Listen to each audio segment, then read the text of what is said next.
قرآن کو جب ہم پڑھنا شروع کرتے ہیں تو قرآن کے چند ابتدائی صفحات پڑھنے کے بعد کچھ بہت بڑے سوالات ہمارے سامنے آ جاتے ہیں۔ مثلا آپ قرآن مجید کو پڑھتے ہیں تو چند صفحے نہیں گزرتے اللہ تعالیٰ ایک پچھلی قوم کی داستان سنانا شروع کر دیتے ہیں۔ یاد کرو بنی اسرائیل، میں نے تمہارے ساتھ کیا معاملہ کیا تھا، انی فضلتکم علی العالمین۔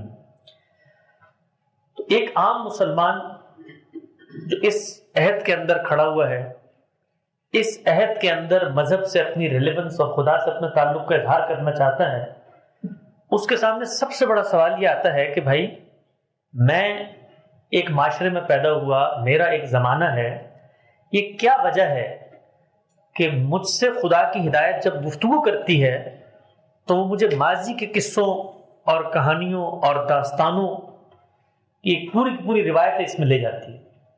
اگر آپ غور کریں تو اس وقت ہمارے ہاں جو ذہین طبقہ ہے، پڑھے لکھے لوگ ہیں یا جو نوجوان ہیں جن کو ہم قرآن مجید پکڑاتے ہیں، قرآن مجید سے ان کی عدم انسیت کی بھی ایک بڑی وجہ یہی ہوتی ہے کہ قرآن کو وہ اس شعور کے ساتھ کھولتے ہیں کہ یہ مجھے زندگی گزارنے کا کلہ عمل دے گا، اس کے اندر کچھ قانون ہوں گی، کچھ ہدایات ہوں گی، کچھ اخلاقی باتیں ہوں گی، لیکن قرآن کا پورا پلاٹ ہم یہ دیکھتے ہیں کہ پچھلی قوموں کی داستانیں، ان کی تاریخیں، ان کے احوال، ان کے ساتھ اللہ کے معاملے اس پر مشتمل ہے۔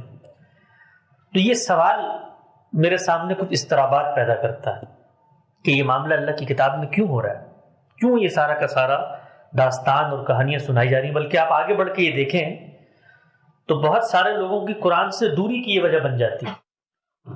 آپ نے اکثر سنا ہوگا، لوگ کہتے ہیں کہ قرآن مجید کو جب ہم پڑھتے ہیں، اس کا شعوری مطالعہ کرتے ہیں، تو بڑی عجیب بات ہے کہ ہر 2 صفحے کے بعد ایک ہی بات ہے جو ریپیٹ ہو رہی ہے، ایک ہی مضمون ہے، ایک ہی موضوع ہے، چند کریکٹرز ہیں، انہی کی باتیں پھر کے آ رہی ہیں۔ تو یہ پہلا اضطراب اور پہلا سوال ایک بندہ مومن کے سامنے آتا ہے۔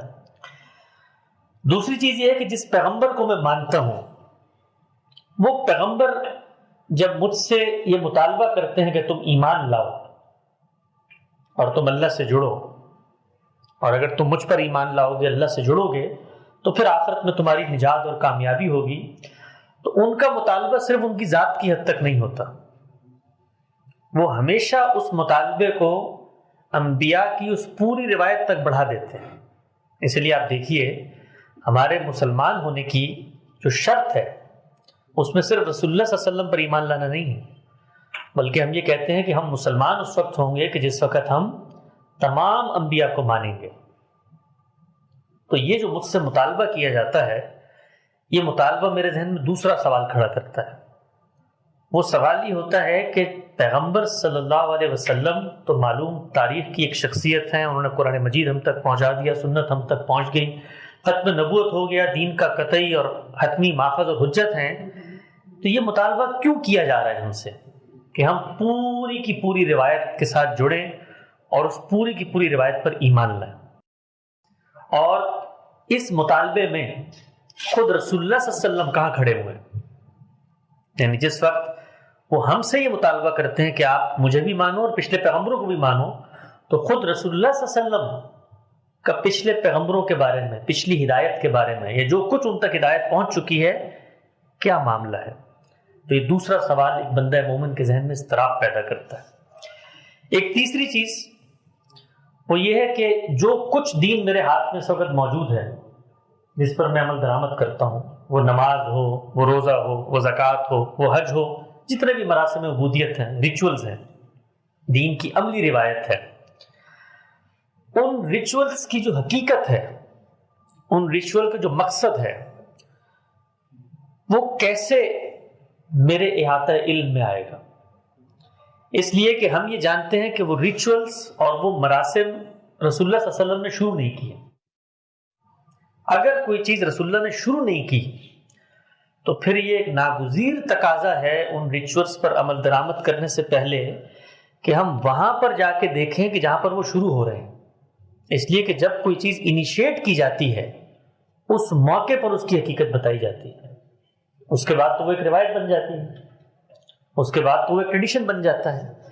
تو اب نماز رسول اللہ صلی اللہ علیہ وسلم پڑھ رہے ہیں، آپ نے شروع تو نہیں کی، روزہ آپ رکھ رہے ہیں، آپ نے شروع تو نہیں کیا. حج آپ کر رہے ہیں، آپ نے شروع تو نہیں کیا. قربانی آپ کر رہے ہیں، آپ نے شروع تو نہیں کی. اسی طریقے سے حج کے اندر مختلف عبادات کا کمبینیشن بنا دیا گیا ہے. مثلا آپ عمرہ کا ارادہ کرتے ہیں، احرام باندھتے ہیں، تو اب آپ نے زینتیں ترک کر دینی، اس کا کیا مقصد ہے؟ آپ نے مثال کے طور پہ عبادات سے فارغ ہونے کے بعد سر منڈوانا ہے، اس کا کیا مقصد ہے؟ تو یہ جتنے ریچولز ہیں، جتنے مراسم عبودیت ہیں، وہ میرے سامنے یہ سوال اٹھاتے ہیں کہ ان کی حقیقت کیا ہے. تو میں اپنے مذہب پر عمل نہیں کر سکتا شعوری طور پر جس وقت تک مجھے جہاں سے یہ ریچول شروع ہوئے ہیں اس کی تاریخ نہ سمجھائی جائے. تو یہ تیسرا سوال ہے جو مجھے مجبور کرتا ہے کہ میں اپنے عہد یا اپنے خارج کے اندر جو کوئی مذہبی روایت ہے اس سے اوپر اٹھ کے پیچھے جاؤں اور پیچھے جا کر دیکھوں کہ یہ معاملہ جب شروع ہوا تھا تو کیا مقصد پیش نظر تھا. اور چوتھی چیز اور چوتھا سوال جو ہمیں متوجہ کرتا ہے اس طرف کہ ہم اس موضوع کو پڑھیں اور سمجھیں، وہ یہ ہے کہ میں بطور مسلمان آج معاشرے میں کھڑا ہوا ہوں، میری کیا ذمہ داری ہے؟ یعنی مجھے اگر آج اللہ کے دین کے ساتھ اپنی تائید کا اظہار کرنا ہے، میں چاہتا ہوں کہ اللہ کا پیغام دنیا میں پھیلے، میں اللہ کی دعوت کو اسی طرح اکناف عالم تک، اقصائے جہاں تک، کائنات کے تمام لوگوں تک پھیلانا چاہتا ہوں، تو اس میں میری حدود کیا ہے اور میری ذمہ داریاں کیا ہیں؟ کیا مجھ پر یہ لازم ہے کہ اللہ کے رسول کی ہدایت مجھ تک پہنچی ہے تو اب میں نے اس کو پوری دنیا میں پھیلانا ہے؟ اگر لازم ہے تو پھر کچھ اور ناگزیر تقاضے ہیں جو زندگی کے میں نے کرنے ہوں گے. یعنی پھر میں اس طریقے سے شاید اپنے کیریئر کو پرسیو نہیں کر سکتا. پھر ہم سب کو دین کا علم حاصل کرنا ہے اور اللہ کے پیغمبر کی بات کو پیچھے پہنچانا ہے. تو یہ 4 سوالات ہیں، یہ 4 ایسے نقطے ہیں کہ جن کی وجہ سے ہم پر عقلی طور پر، علمی طور پر یہ لازم ہوتا ہے کہ پیچھے مڑ کے دیکھیں کہ بات شروع کہاں سے ہوئی ہے، معاملہ آگے کیسے بڑھا ہے، اور ہم تک پہنچتے پہنچتے اس کی صورتحال کیا ہوگی.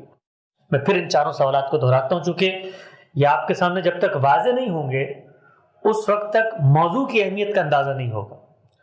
اور معلوم یہ ہوگا کہ جیسے ہم مختلف تاریخی واقعات کو پڑھتے ہیں، ہمارے ہاں قوموں کی تاریخیں بھی لکھی گئی ہیں، ہمارے ہاں مذاہب کی تاریخیں بھی لکھی گئی ہیں، ہمارے ہاں فرقوں کی تاریخیں بھی لکھی گئی ہیں، اسی طریقے سے سماجی تبدیلیاں دنیا میں رونما ہوتی ہیں اس کی تاریخیں بھی لکھی گئی ہیں.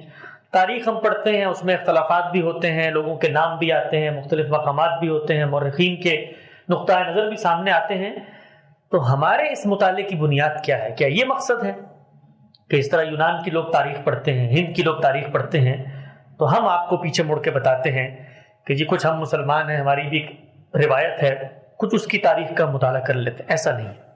یعنی بہت اہم سوالات ہیں جن کی بنا پر میرے لیے یہ بڑا ناگزیر ہوتا ہے کہ میں پیچھے مڑ کے دیکھوں اور یہ جانوں کہ معاملہ اگر ہوا ہے تو کب ہوا ہے، کیسے ہوا ہے اور کیوں ہوا ہے.